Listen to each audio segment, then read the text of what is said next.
It's the year 1773, deep in the Ethiopian highlands. A Scottish explorer brushes the dust off a crumbling manuscript. Its pages whisper of angels, forbidden unions, and giants that once ruled the earth. The book is called Enoch, and for nearly 1,500 years it was erased from history. Ask yourself, what kind of knowledge is so dangerous, so threatening, that kings, priests, and entire empires work to bury it?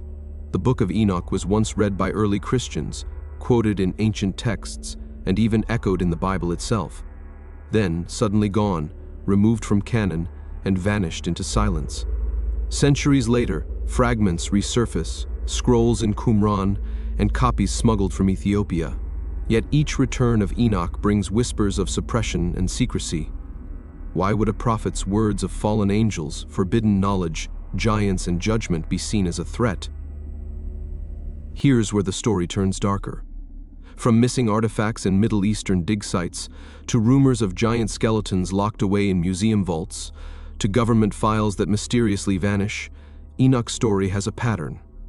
A trail of evidence that disappears the moment you follow it.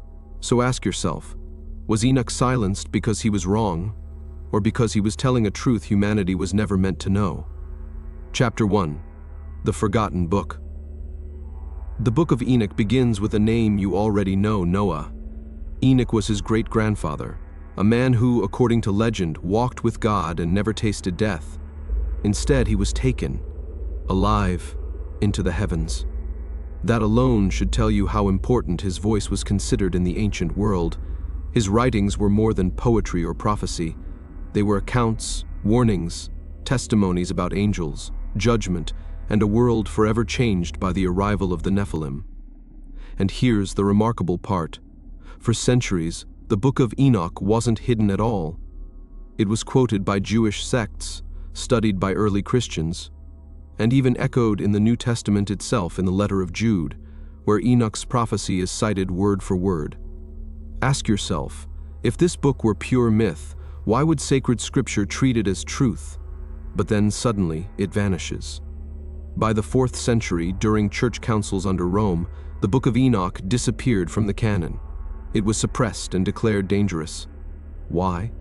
Whenever civilizations consolidate power, dangerous texts vanish. It's a pattern older than Rome itself. Kings burn scrolls, empires silence dissent, and in this case, a prophet's voice was erased for more than 1,000 years. But here's the mystery. If Enoch was forgotten, why do his words keep resurfacing in hidden monasteries, buried caves, and ancient echoes inside the Bible itself? What truth is so resilient it refuses to stay buried? Chapter 2. The Watchers and the Nephilim. According to the Book of Enoch, there are heavenly beings, the Watchers and angels sent not to punish humanity, but to guide us. They are teachers and guardians. But they rebelled. Instead of protecting mankind, they crossed a forbidden line. They descended to earth, took human wives, and passed down knowledge that was never meant for mortals, metallurgy, sorcery, and secrets of the heavens. And from this union came the Nephilim, giants of terrifying strength who devoured the earth and its people. Ask yourself, why would ancient scribes invent such a disturbing story unless they were trying to explain something they saw? Because echoes of giants appear everywhere. From Sumerian kings said to rule for thousands of years, to biblical passages describing men so tall they made ordinary warriors look like grasshoppers. And here's where archaeology complicates the silence. In the 19th century, museum staff allegedly cataloged oversized skeletal fragments unearthed in North America, jawbones that could fit over a modern man's face, femurs that were longer than an arm. But the files? Mysteriously missing. No photographs survived, just secondhand reports in local papers and faded archives. Convenient, isn't it? It's the same pattern. A discovery that should have rewritten history quietly disappears. Enoch's account of the Watchers wasn't just a myth. It was testimony. A warning about beings who broke divine order and left a footprint too large to erase. And yet, every trace, every fragment, seems to dissolve the moment it surfaces. Ask yourself if that is because the story is a fantasy, or because someone, even now, wants you to believe it is? Chapter 3. Archaeological whispers for centuries. The Book of Enoch sounded like a myth. But what happens when archaeology starts catching up? Reports stretch across continents. Giant bones unearthed in Mesopotamia, oversized skulls uncovered in parts of Africa, fragments of skeletons that didn't match ordinary human proportions. Farmers, soldiers, and even missionaries stumbled upon remains that defied explanation. Take the Smithsonian, for example. Alleged eyewitnesses in the late 19th and early 20th centuries claimed that crates of massive bones were quietly removed from dig sites, only to vanish once delivered to official channels. Newspaper clippings speak of skeletons 10 or 12 feet tall. Yet, when pressed for proof, nothing but missing records and denial. Were these mistakes, exaggerations, or deliberate erasures? Why would so many consistent accounts from different corners of the world all disappear the moment institutions got involved? Even modern technology hints at mysteries underground. Recently declassified radar imaging over Iraq revealed vast buried structures far too large for ordinary tombs. Perfectly geometric shapes, sealed chambers, unexplained voids. Eyewitnesses describe military convoys, sealed dig sites, and artifacts transferred under armed guard. No photographs, and no open reports. Cinematic, isn't it? Convoys against desert sunsets, and dust clouds are swallowing evidence as it's loaded onto trucks. But what were they protecting or hiding? When archaeology raises questions that match Enoch's warnings, the trail always seems to end in the same place: classified vaults, missing files, unanswered calls. So ask yourself, is this a coincidence or the modern echo of a cover-up that began nearly 2,000 years ago? Chapter 4. Why ban Enoch? If the Book of Enoch was once treasured, why was it silenced? The reasons are written between the lines of history. First, the theology. Enoch describes angels, the Watchers, sinning against their divine command. Heavenly beings falling, teaching forbidden knowledge, birthing chaos on earth. For the early church, this was dangerous. If angels could rebel, if divine order could fracture, what did that say about God's absolute authority? Then came the apocalyptic visions. Enoch doesn't just tell history, it forecasts the end of history, cosmic warfare, a final judgment, and the destruction of the wicked. The imagery was too raw, too terrifying, too uncontrolled for an institution that wanted order. And then, the politics. By the 4th century, Rome was consolidating Christianity into a single unified faith, a faith controlled from the top down. Ask yourself, what better way to strengthen authority than to silence books that suggest heaven itself could fracture? The Book of Enoch wasn't the only casualty. The Dead Sea Scrolls were hidden in caves for nearly 2,000 years. The Nag Hammadi texts, buried in Egypt, told stories of Christ that the councils of Rome never wanted spread. Every time a civilization centralizes power, dangerous texts vanish. So ask yourself, if Enoch warned of a future reckoning, who had the most to lose by silencing him? Kings? Priests? Empires built on the promise of divine order? It's a pattern. The texts that ask the hardest questions, the texts that break the neat, polished narrative, are always the ones that disappear.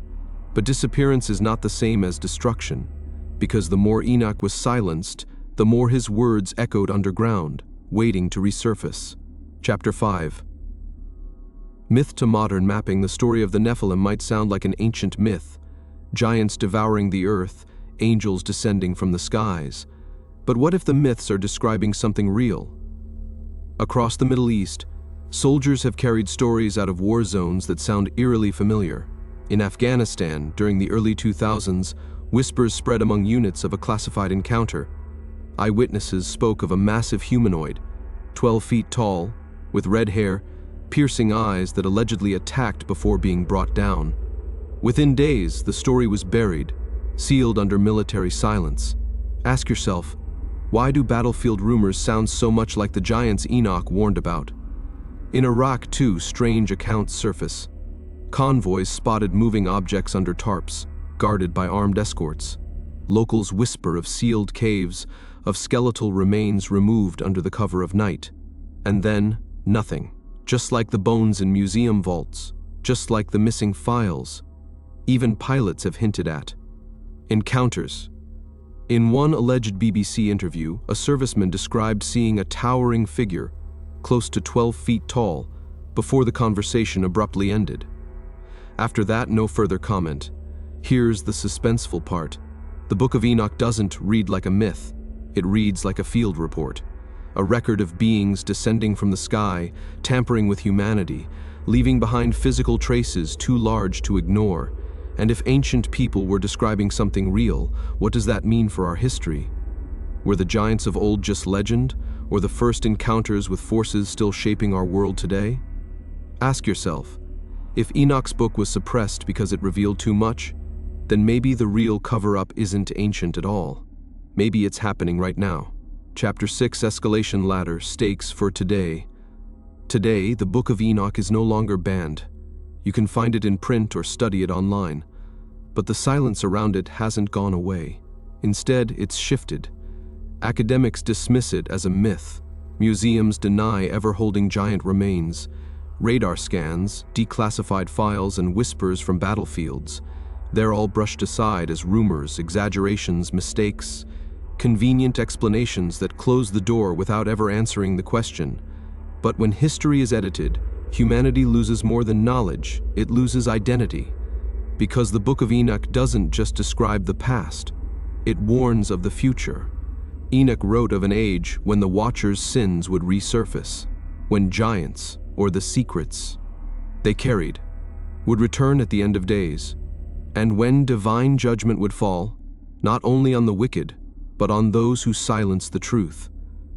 Ask yourself, what else have we forgotten? And more importantly, who benefits from our forgetting? Because silence is not neutrality. Silence protects power. Silence hides stories that could rewrite history, faith, and the very way we see our place in the universe. No official denials, no transparent investigations, just silence. And silence, too often, is an answer. So we stand at the edge of a question as old as Enoch himself. If his visions were true, if his warnings were meant for us, what happens when the ancient giants of history are no longer buried in myth but revealed in reality? Ask yourself, are we the generation meant to remember what others tried so hard to erase? Conclusion. A book once buried for centuries now whispers again, not in cathedrals, not in classrooms, but here, in the margins of forbidden history. The Book of Enoch doesn't just tell us about angels and giants, it forces us to confront a deeper question: who decides what truth survives and what truth is buried? For generations, institutions chose silence, and maybe that silence was never about protecting faith, but about protecting power.